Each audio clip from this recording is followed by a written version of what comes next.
রাধে রাধে বন্ধুরা, আমি এখান থেকে ব্লগটা শুরু করলাম। তোমরা সবাই দেখো।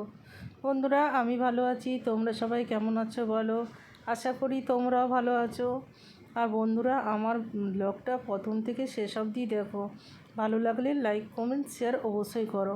আর নতুন বন্ধুরা সাবস্ক্রাইব করে দিও প্লিজ। বন্ধুরা, আজ আমি সারাদিন কি করলাম দেখো। আজ মঙ্গলবার দিন ছিল, জয় মঙ্গলবার করেছি, তাই জোগাড় যন্ত্র করছি, সেটা দেখো আমি দিয়েছি। দেখো বন্ধুরা, আমি আর ধান খোটা বলে সে খুঁড়ছি আমি। ওইগুলো খোসাগুলো ছাড়িয়ে নিচ্ছি। জয়ের খোসাটা প্রথমেই ছাড়িয়ে নিচ্ছি। লাগে 9টা, আর ধানের যেটা চাল বের করি, ধান খুঁটে চাল বের করি, সেটা লাগে 8টা। মোটমাট 17টা দিতে হয়। দেখো 17টা আমি করছি। আর শ্যাম আমাকে দেখছে যে কী করছে মা। ও বসেই থাকবে আমার কাছে, ও পাশে বসে আছে, দেখছে কি করছে।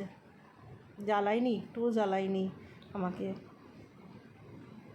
নিয়ে যাই হোক, আমার ওগুলো কোটাকুটি হলো যা। এবারে বাসনগুলো, ঠাকুরের বাসনগুলো নিয়ে বসেছে মাজতে। দিয়ে ও তেঁতুল টেতুল নিয়ে বসছিলাম। কিচ্ছু নেবার দরকার নেই, দই না একটু, আর দই দিয়ে বুলিয়ে দাও একটু, দেখো সবগুলো বেশ চকচক করবে। এবার দিদিভাই কী করে হবে? তাহলে হবে, তক্তাতে উঠে যায়। আমি কয়েকদিন আগে করেছিলাম তো হয়েছিল। তুমিও দাও, দেখো না। হ্যাঁ দেখলো, তখন বলছে হ্যাঁ তাই তো, পরিষ্কার হয়ে গেছে, একদম চকচক করছে। মানে হ্যাঁ, চকচক করবে। তুমি একটু হাত বুলিয়ে দাও, একটা সাবানও লাগবে না, সার্ফও লাগবে না, তেঁতুলও লাগবে না। দেখবে বন্ধুরা, তোমরাও করে দেখো। দই মাখিয়ে একটু স্কচ ব্রাইট কি পলিথিন দিয়ে বুলিয়ে দিলেও হবে, আর হাত দিয়ে ঘষে দিলেও হবে। দেখো মাজা হয়ে গেছে বাসনগুলো।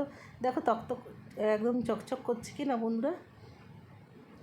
কাছে দেখলে আর একটু ভালো লাগতো, এটা ভিডিও তো নিয়ে পরে যাই হোক। এবার স্নান টান হয়ে গেছে, আমরা 5টাতে উঠেছি দুজাই। নিয়ে উঠে পড়ে সমস্ত বাসি কাজ করে নিয়েছি। নিয়ে চান টান করে তারপরে দেখো এই অক্ষত্র বানাচ্ছি আমি। দুব্বাগুলো দুজন মিলে খুঁটে নিলাম। এটাও 17টা দুব্বা লাগে, মধ্যেখানে শীষ তুলতে হয়। তারপর 5টা 7টা থাকে, যেমন সেরকমভাবে করি। নিয়ে পরে 17টা দুব্বা এক একটাতে দিলাম। আর ওই ধান জটা যেটা বেছে রেখেছিলাম সেইগুলো দিলাম। নিয়ে ওটা বানালাম। বানিয়ে পরে সিঁদুরের টিপ দিচ্ছি। দেখো, একটা জায়ের, একটা আমার, একটা মা মঙ্গলচণ্ডীর, 3টে বানাচ্ছি। আমরা সকাল সকাল উঠে তাড়াতাড়ি করে চান টান করে কাজ বাগিয়ে নিয়ে বললাম আগে পুজোটা করে আসি, তারপরে বাড়ির কাজ হবে। নিয়ে পরে চা দিয়ে নিলাম। বরকে দেওরকে চা দেওয়া হয়ে গেছে। নিয়ে পরে আমরা এগুলো কাজগুলো করছি। আজ আমার একটু শরীরটা ভালো নেই, মানে খুব অম্বল গ্যাস হয়ে গেছে।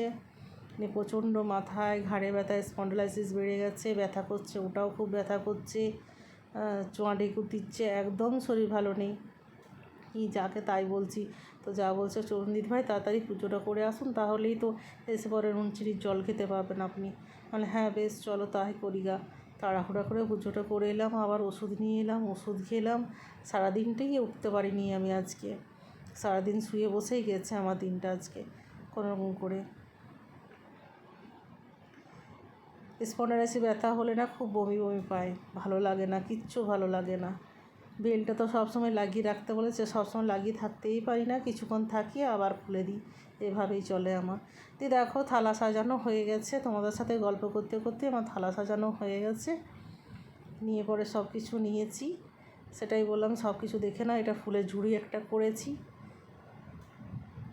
এটাতে মেন হচ্ছে গুড়, চিড়ে, দই আর অক্ষত্র, এই 3টি জিনিস দিতেই হবে। গুড়, চিড়ে, দই 3টি, আর অক্ষত্র নিয়ে 4টি। আর আমাদের বাবা শিব আছেন তো, ওই জন্য বাবা শিবের জন্যই আমাদের সব বেশি থালাতে সাজাতে হয় বন্ধুরা। কেন আগে আমরা শিবকে পুজো করি, তারপর কিছু করি। তো যাই হোক, আমরা রেডি হয়ে গেছি, নিয়ে পরে বেরোবো। সেটাই আমি বলছি যে আমরা পুজো করতে চললাম। এই শিব মন্দিরে এসে গেছি। শিব মন্দিরে দেখছি বেশ ভালোই লোকজন আছে, ভিড় আছে। অত সকালেও তাও ভিড় আছে। পুরোহিত মশাইকে আগের দিনই জিজ্ঞেস করে গেছিলাম আমি যে তাড়াতাড়ি পুজো বসবে না দেরি করে? বললো না না, সকাল সকাল বসবো, কেন অনেক রোদ গরম তো, তাই আগে আগে বসে যাব। আর বেশ তাই ভালো হবে, আমরা আগে আগে আসবো। নিয়ে যাই হোক, আগের ব্যাচটা পুজো করছে, তারপরে আমরা বসবো। নিয়ে পরে যাই হোক আমরা আগে আমাদের শিবের পুজো করা হয়, নিয়ে মা মঙ্গলচণ্ডীর ঘট পেতেছে, ওই ঘটে পুজো হয়, ওই জন্য এত কিছু থালায় সাজাতে হয়। বন্ধুরা, আমি এখানে ব্লগটা শেষ করলাম। টাটা।